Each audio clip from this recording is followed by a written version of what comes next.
Audio Jungle.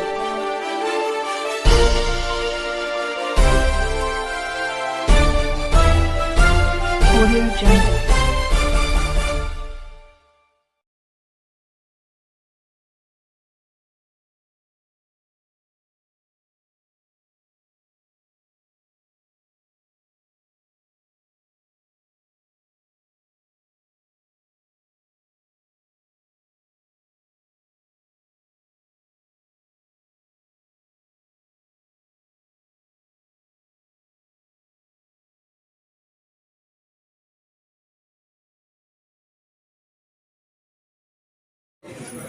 Women and children కోసం ఒక మంచి హాస్పిటల్ను కీర్తి హాస్పిటల్ ఏర్పాటు చేసి మరి ప్రారంభోత్సవానికి నన్ను పిలవడం జరిగింది.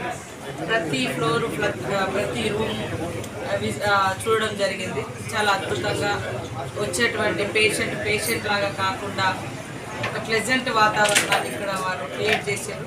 పేషెంట్ల దృష్టిలో పెట్టుకొని వారి యొక్క మానసిక స్థితి, డెలివరీ అయిన తర్వాత లేదా డెలివరీకి వచ్చిన తర్వాత పిల్లల ఎదుగుదల, పిల్లల వ్యాయామం, ఇవన్నింటికి సంబంధించినటువంటి వేరు రూమ్స్, ఫ్లోర్స్ అన్నీ కూడా అట్లా డివైడ్ చేసి పెట్టడం జరిగింది. చాలా అద్భుతంగా తీర్చిదిద్దడం జరిగింది. ప్రతి ఒక్క డాక్టర్కి నేను ఒకటే చెప్తా, అదేవిధంగా హాస్పిటల్స్ నడిపేటువంటి యాజమాన్యానికి కూడా అదే చెప్తా. ఈ హాస్పిటల్ అంటే మానవ సేవే మాధవ సేవ. మరి వైద్యో నారాయణ హరి అని అంటాము. దేవుడు ఎక్కడో లేడు, వైద్యుడి రూపంలో ఉంటాడు. కాబట్టి ప్రతి పేషెంట్ ప్రాణం చాలా వాల్యుబుల్, మనం కాపాడాల్సిన బాధ్యత ఉంటుంది. డబ్బు కంటే ముఖ్యంగా ఆరోగ్యాన్ని, వాళ్ళ యొక్క ప్రాణాలని కాపాడమే ప్రథమ బాధ్యతగా పెట్టుకుంటే తప్పకుండా ఆ యొక్క హాస్పిటల్స్ కానీ యాజమాన్యం కానీ ఉన్నత శిఖరాల్లోకి వారి కీర్తి ఉంటుందని మనస్ఫూర్తిగా. హైడ్రోథెరపీ అంటే చిన్నపిల్లలు 2 నెలల నుంచి 2 సంవత్సరాల పిల్లలు కాగ్నిటివ్ ఫంక్షన్ డెవలప్ కావడానికి, మజిల్ యాక్టివిటీ మంచిగా కావడానికి, యాక్టివ్గా ఉండడానికి, ఆకలి పెరగడానికి సంబంధించిన హైడ్రోథెరపీ అనే కొత్తది స్పా థెరపీ చేశాము. ఇది ఎక్కడా లేదు, సౌత్ ఇండియాలోనే ఐ థింక్ ఫస్ట్ వన్. దీన్ని మీరు వినియోగించుకోవచ్చు. డెఫినెట్గా పిల్లలు చాలా యాక్టివ్గా ఉంటారు.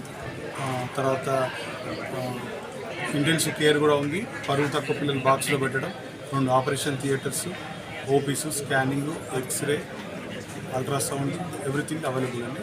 50 బెడ్ హాస్పిటల్ అండి. కంపల్సరీగా మా యొక్క సర్వీసెస్ మీరు ఉపయోగించుకోవచ్చు. Thank you. ఈ గ్రామీణ ప్రాంతం నుంచి వచ్చే వారికి అంటే కొంచెం గ్రామీణ ప్రాంతం నుంచి వచ్చే వారికి ఖర్చులు అందుబాటులో ఉండే విధంగానే ఉందా వైద్యం, లేకపోతే అందరికీ కార్పొరేట్ హాస్పిటల్? ఇది కార్పొరేట్ హాస్పిటల్ కాదు సార్, అందరికీ అందుబాటులో ఉండే వైద్యం అందరికీ అందుబాటులో ఉంటుందండి. వాళ్ళకు ఏ విధమైన సౌకర్యం కావాలంటే ఆ సౌకర్యం. నేను డాక్టర్